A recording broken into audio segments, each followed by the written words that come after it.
নমস্কার।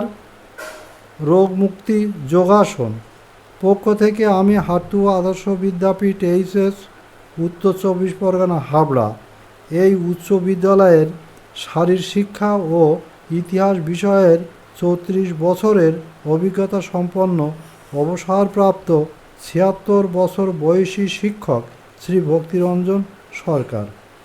বহুমূত্র বাত, স্পন্ডিলাইটিস, চর্বিওয়ালা শরীর নিয়ে যারা কষ্ট পাচ্ছেন তারা কিন্তু পারেন যোগাসনের মাধ্যমে এই মারণব্যাধির হাত থেকে নিজেকে রক্ষা করতে।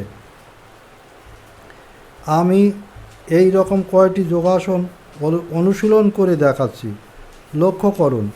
যারা ইউটিউব দেখছেন তাদেরকে জানাই স্বাগত।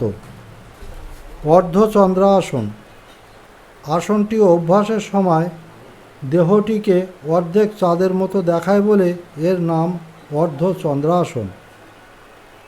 আসন প্রণালী: ঘরের মেঝের উপর একটি 3 ফুট লম্বা তোয়াল পেতে তার উপরে 2 হাত কান বরাবর সোজা ঊর্ধ্বে তুলে শটান হয়ে দাঁড়াতে হবে।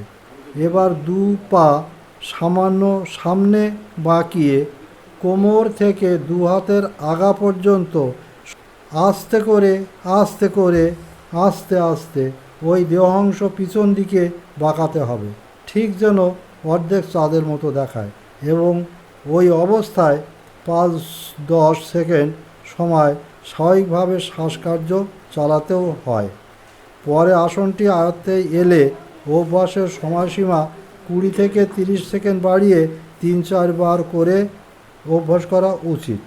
উপকার: এই আসনে কোষ্ঠকাঠিন্য, মেরুদণ্ডের পীড়া, বার্ধক্য ব্যাধি সেরে যায়।